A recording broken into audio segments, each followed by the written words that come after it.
Frank here with Remax Performance and beautiful Turkey the Cat and your next episode of Cocktails and Kitties. See you later, Turkeys. Oh, Turkey's an old cat. All right, so a little bit of summer in the air today. Today we're just can't get past the old Mai Tai.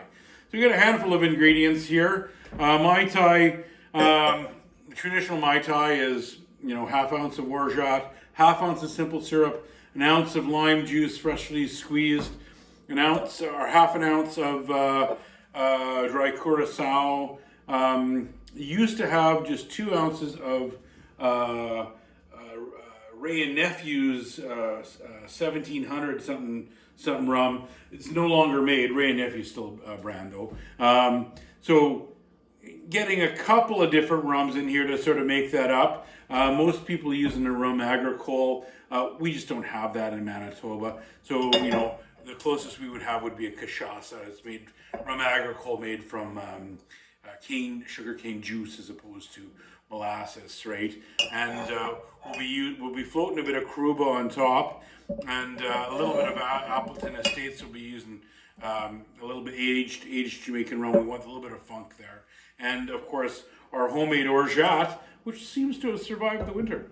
So without further ado, we'll just crack on. So an ounce freshly squeezed lime juice. Hang on to the little lime halves from the squeezings. These make for a nice garnish if you I love lime. If you like. So gonna go with the an ounce of Cachaca here. Right, and an ounce of Appleton's Estates, the 12-year, just to give it that funk that is really nice and ever present in Jamaican rums. And tip that in. I'm going to go for an ounce of Orgeat instead of the simple syrup because it is a lovely almondy flavor, and it's very much like a simple syrup in that it is a cup, 1-to-1 cup of almond syrup or almond juice.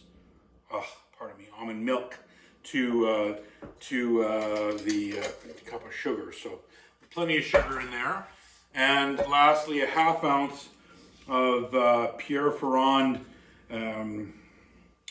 Dry Orange Curacao. If you had to use say Cointreau or something a little bit richer, maybe like a Grand Marnier or an Orange Brandy or Orange Napoleon, something like that, has lots of orange flavor, and that would be really appropriate. So we'll do a little whip shake. I've got a couple ice cubes already in here. We'll whip it up. Oops, didn't want to seal too good. There we go.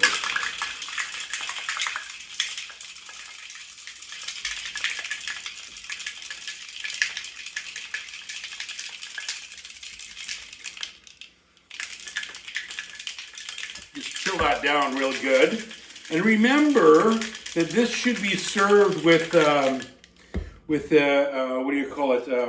Pebble ice, right? Just don't have the patience for that today. So we're gonna pop a couple of cubes in here and pop this off and pop a couple more cubes in here and really shake it up. Now the pebble ice, gonna tell you 100% that pebble ice mutes the flavor of alcohol, the presence of alcohol. So the colder you get with this cocktail, going to tell you the less you're going to taste the booze. And there's 2.5 ounces in there. This is pretty high test.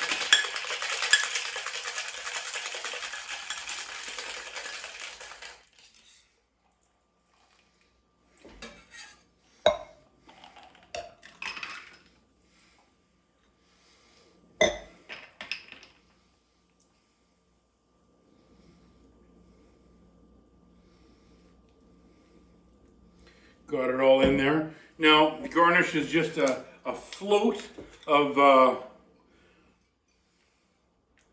dark rum on top with a Curuba, just to give it some contrast there. Some mint is always traditional, because the mint is sort of like palm trees. That's not mint.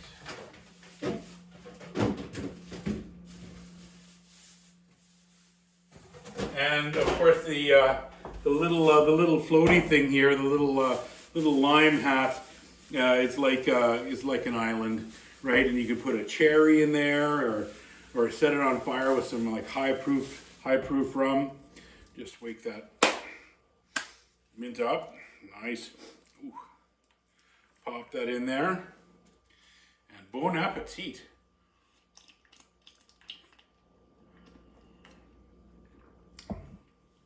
Wow. Fun fact, the Mai Tai, after it was created, was actually, it was so popular that it created a run on rum in the world, and ended up creating a shortage of rum worldwide. Go figure. That is delicious though. So I'm gonna throw this recipe, attach it to the video. Always looking for suggestions, folks, and let me know how you worked out with this. Moving forward, yeah, suggestions. Have yourself a great long weekend, and we'll see you next week.